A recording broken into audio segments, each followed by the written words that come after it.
Welcome to the 2016 PRI Show in Indianapolis.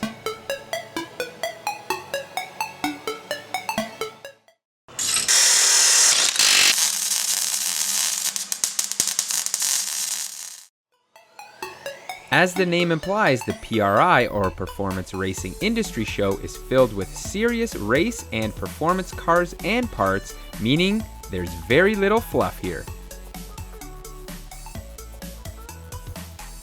Let's get things started off at the Radium Engineering booth, where we found lots of super high quality billet cut fuel components for many different applications. CSF's new F80 Bmw M3 and M4 cooling components mean better performance out of the twin-turbo inline-6 is on its way. Over in the Race Pack booth, I was drooling over this Street Smart Wire setup and labeled harness because it's exactly what I need to get old Connie the 77 Celica wired up and powered. This keypad would be great in Connie too because, well, I'm getting rid of all those old gauges and this just looks like it would fit the bill perfectly. Let's throw in the IQ3 Street Dash too, which replaces 24 gauges with a single input. Over in the Forgeline booth, it was cool to see this 3-step process showing the manufacturing approach Forgeline takes, but it was these carbon fiber wheels with forged centers that really caught our eye. Ken was getting some seriously bad ideas for his FD while playing with the Hollinger sequential gearbox.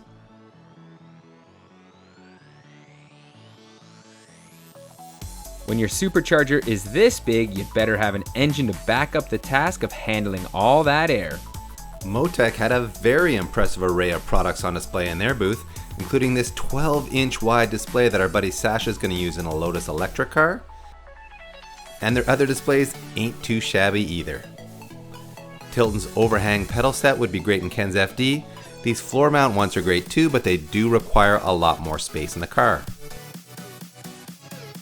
I couldn't help but drool over this highly modified Bmw E30 M3 motor from VAC Motorsports. And how about the all-black treatment on this Evo 9 sequential gearbox from Samsona's?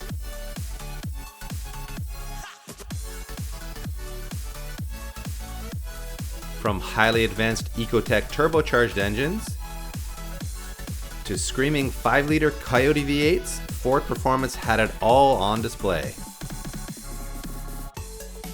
Can you say Quaife Engineering sequential gearbox for your K-Series Honda using the factory bell housing? Well, you can now, and with a retail price of around $6,000, they are shockingly affordable. Of course, I couldn't help but admire the busy Moto 911, which has a water-cooled 996 turbo engine stuffed in the back. AEM Electronics recently released a new lineup of direct-fit performance coils for Ford, GM, and Mopar applications.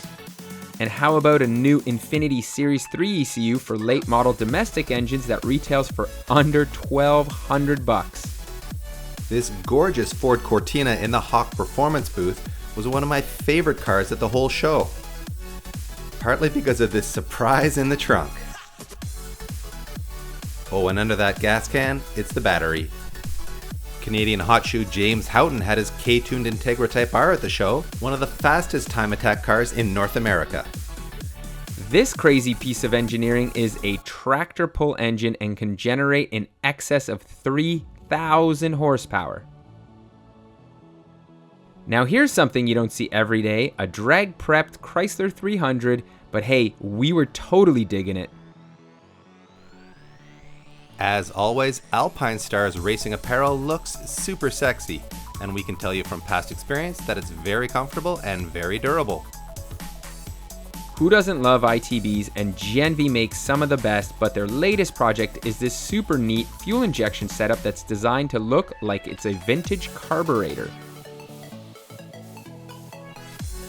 Link ECUs has a plug-and-play option for the Beams 3 SGE, which just might be the right solution for Connie our 77 Celica. To ensure I don't die driving the K-Swift, we're going to install a Neo Motorsports track-proven big brake kit. This wheel-well-shaped fuel cell from ATL looks like it'd fit in Connie's trunk perfectly. Injector Dynamics brushless fuel pump promises incredibly high flow rates in a very compact package, and its new controller will offer the ultimate in speed control via CAN bus, PWM, or variable voltage. They were also showing off the new 1050X and 2200X injectors they have in development. Ids Fuel Filter Kit has this very convenient spin-off housing that locks in place with a spring latch. Plus it has a pressure differential gauge on it that lets you know when the filter needs to be changed.